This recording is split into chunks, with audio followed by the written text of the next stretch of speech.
hi everyone, I'm Shrishti. Welcome or welcome again to my channel IIT IM Unfiltered. तो इस channel पे मैं अपनी IIT IM जर्नी से रिलेटेड वीडियोस बनाती हूँ इन अ वेरी अनफिल्टर्ड वे. तो अगर आपको एक रियलिटी चेक चाहिए कि 35 लाख CTC का इन हैंड कंपोनेंट कैसा होता है, 30 लाख रुपए लगा के 2 साल की मेहनत करके MBA करना वर्थ इट है कि नहीं, IIT के बाद आपकी लाइफ कैसे टर्न आउट करती है, और मैं काफ़ी सारे कॉम्पिटिटिव एग्जाम्स के बारे में भी बात करती हूँ, जैसे कि SSC CGL, RBI, UPSC. तो मेरा पर्सनल एक्सपीरियंस है इन सारे एग्जाम्स को देने का और उनमें से काफ़ी सारे एग्जाम्स को क्लियर करने का. तो अगर आपको इस टाइप के कंटेंट में इंटरेस्ट है तो आप मेरे चैनल को फॉलो कर सकते हो. So let's get started. तो आज का टॉपिक है कि मैंने क्यों MBA को प्रेफर किया over a grade B job. तो मैं थोड़ा बहुत अपना बैकग्राउंड दे दूं. सबसे पहले MBA के बारे में. तो मैंने 2017 से 21 तक IIT पटना में अपना अंडर ग्रेजुएशन किया हुआ है. उसके बाद में 21 से 23 के लिए मैंने एक्सेल राय जमशेदपुर से MBA किया हुआ है इन BM बिजनेस मैनेजमेंट के अंदर में. उसके बाद मेरी PNG में एक 30 लाख CTC की जॉब लगी थी और वहाँ से मैंने एक्सेंचर स्ट्रैटेजी में शिफ्ट किया जुलाई 2024 के अंदर. इस बीच मैंने काफ़ी सारे गवर्नमेंट एग्जाम्स भी दिए और उनको क्वालिफाई भी किया. जैसे 2023 जुलाई में मैंने RBI ग्रेड बी का एग्ज़ाम दिया था जिसमें मेरा Tier 1 क्लियर हो गया था. बट मैं काफ़ी ज़्यादा कन्फ्यूज़ थी कि क्या मैं ये जॉब करना चाहती हूँ, तो इसलिए मैं Tier 2 के थ्रू नहीं गई. अभी सितंबर 12 को मैंने SSC CGL का Tier 1 दिया हुआ था जिसमें मेरे 200 में से 156 मार्क्स हैं.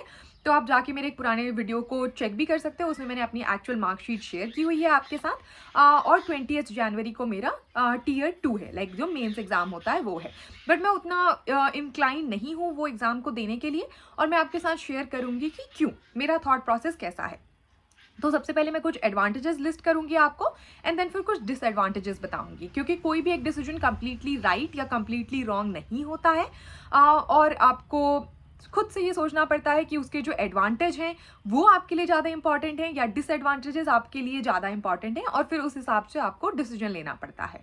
तो ये कंप्लीटली मेरा थॉट प्रोसेस है.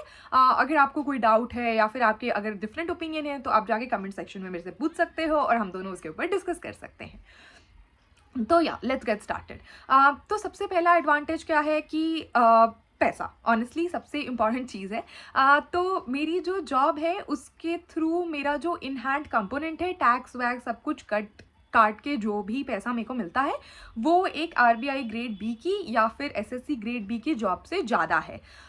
तो अगर मैं SSC या फिर RBI में वो जो एक्स्ट्रा इनकम वगैरह होती है जो कि अनऑफिशियल वे है, जो कि करेक्ट वे नहीं है, ऑफ कोर्स मैं अगर उसको हटा दूँ तो ईमानदारी से जो पैसा कमाती हूँ मैं वो मेरा ज़्यादा है एज़ कम्पेयर टू जो मैं ईमानदारी से वहाँ पर जाके कमाऊँगी. तो वो चीज़ मेरे लिए बहुत ज़्यादा ज़रूरी है. हाँ, इसमें काफ़ी सारे लोग एक क्वेश्चन उठा सकते हैं कि यहाँ पे मेरे को खुद से सब कुछ अफोर्ड करना पड़ता है, जैसे कि अगर मेरे को कोई रेंट पे जाके कोई घर लेना है या फिर अपना खाना वगैरह, तो ये सब कुछ मेरे को खुद से अफोर्ड करना पड़ता है. बट अगर मैं एक RBI की जॉब लेती या फिर मैं SSC की जॉब लेती तो मे बी मेरे को क्वार्टर्स वगैरह और उनके जो स्टे वगैरह हैं वो प्रोवाइड हो सकते थे. तो अगर मैं वो कंपोनेंट जो मैं अपना रेंट कंपोनेंट अगर हटा भी दूँ तो उसके बाद भी the amount of money I make is higher than जो मैं इस जॉब के थ्रू कमा पाती. ठीक है, ये पहली बात हो गई. दूसरी बात जो कि मेरे लिए पैसों से भी ज़्यादा ज़रूरी है वो है लोकेशन प्रेफरेंस. तो अभी जो मेरी जॉब है वो कम्प्लीटली हाइब्रिड जॉब है जो पिछले मैं 7-8 महीनों से कर रही हूँ. तो इसमें मैं महीने के 20 दिन अपने घर पे गुजार सकती हूँ वाराणसी में अपने पेरेंट्स के साथ, जो कि मेरे लिए काफ़ी ज़्यादा ज़रूरी है. और बाकी 10 दिन मैं बैंगलोर में अपने ऑफिस में गुजारती हूँ क्योंकि वहाँ पर भी काफ़ी ज़्यादा ज़रूरी है कि मैं ऑफिस वालों से मिलूँ और उनके साथ इन पर्सन काम करूँ. बट मेरे पास वो फ्लेक्सिबिलिटी है जो कि मेरे को लगता है कि एक RBI की जॉब में या फिर SSC की जॉब में नहीं है मेरे पास, क्योंकि वो मेरे को जहाँ पे भी लोकेशन देंगे, जहाँ पे भी पोस्ट करेंगे, मेरे को वहाँ पे रहना पड़ेगा. मैं साल में 10-15 छुट्टियाँ ले सकती हूँ बट मेरे को लगता है कि वो मेरे लिए काफ़ी नहीं है. मेरे को एक काफ़ी लंबा समय 2/3 पूरे साल का मेरे को अपने घर पे अपने माँ बाप के साथ गुजारना है, अपने दोस्तों के साथ गुजारना है और बाकी समय मेरे को काम ऑफिस में जाके करना है. तो मैं घर से भी जो काम करने की फ्लेक्सिबिलिटी है वो मेरे को यहाँ पे मिल जाती है, जो कि मेरे को काफ़ी सही लगता है. तीसरा है लोग. तो मेरा जो बैकग्राउंड है वो थोड़ा लाइक मैं पहले IIT गई और फिर मैंने IM किया और फिर मैं ये जॉब कर रही हूँ. तो मैं जिन तरह के लोगों के साथ हैंग आउट करती हूँ या फिर जिन तरह के लोगों के साथ रहती हूँ वो मेरे को थोड़ा ऐसा लगता है कि मेरे को SSC के अंदर में या फिर RBI ग्रेड बी के अंदर में थोड़ा टफ होगा मिलना सिमिलर माइंडसेट के लोगों का. तो वो काफ़ी थोड़ा अलग एक माइंडसेट है लोगों का, जहाँ पे आप वहाँ पे मिलोगे उन टाइप लोगों से. मैं ये नहीं कह रही हूँ कि कोई एक माइंडसेट अच्छा है या फिर कोई एक माइंडसेट ख़राब है, सबकी अपनी अपनी क्वालिटीज़ हैं. मैं भी एक काफ़ी छोटे शहर से आती हूँ, मुगलसराय से।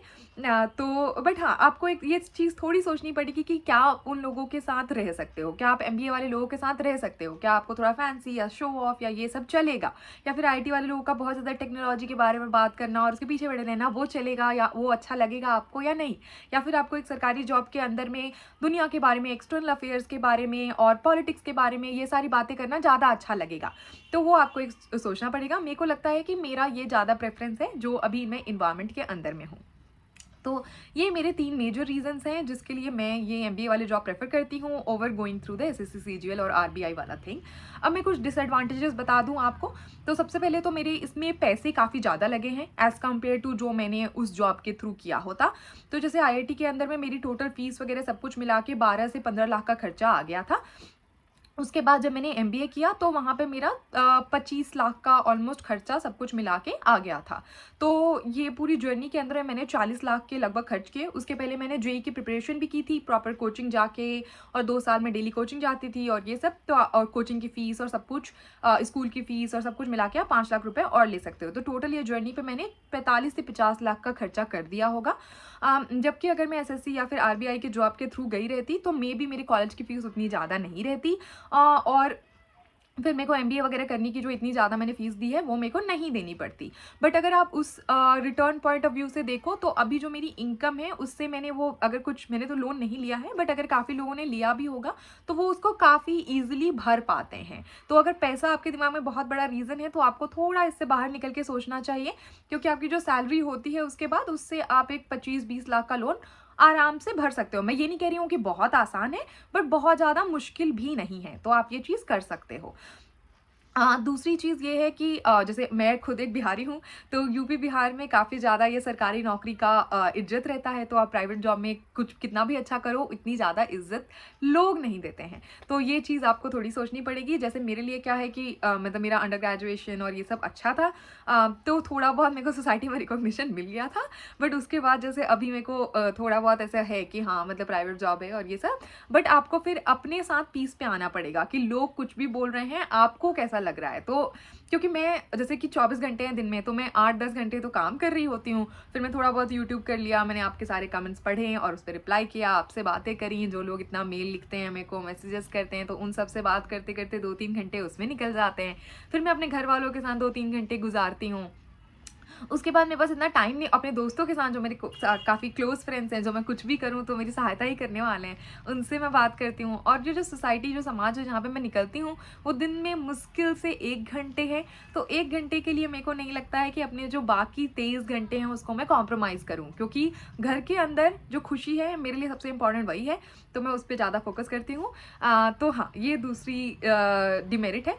और तीसरी डिमेरिट मैं ये कहूँगी कि तीसरी डिमेरिट मोस्टली इस मामले में है कि जॉब सिक्योरिटी की बात हो गई। तो जैसे प्राइवेट जॉब का काफ़ी ज़्यादा डर रहता है कि आपको कभी भी वो निकाल सकते हैं, जबकि सरकारी जॉब में ऐसा नहीं है। वहाँ पे आप एक बार घुस गए तो आप वहाँ पे रहोगे।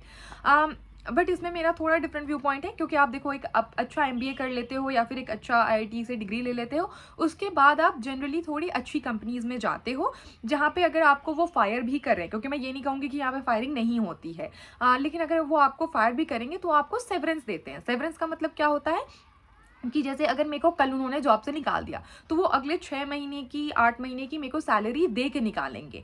तो वो 6 महीने 8 महीने की सैलरी मेरी इतनी है, और मेरी सेविंग्स भी इतनी है कि मैं आराम से जिस लाइफस्टाइल से मैं जीती हूँ, उस लाइफस्टाइल पे भी मैं 8 महीने 7 महीने गुजार लूँगी। और जो इतनी सारी डिग्री लेने के बाद एक आपके बैग में हो भी जाता है कि 6-7 महीने से ज़्यादा नहीं लगते हैं आपको एक अच्छी नौकरी ढूंढने में, ऑफ कैंपस भी। तो हाँ, ये चीज़ भी थोड़ा कवर्ड अप है। हाँ, थोड़ा टेंशन होगा जब आप निकाले जाओगे, तो 6-7 महीने काफ़ी ज़्यादा परेशानी होगी, बट इतनी सारी डिग्री के बाद आपको इतनी दिक्कत नहीं आएगी एक जॉब फाइंड करने के लिए।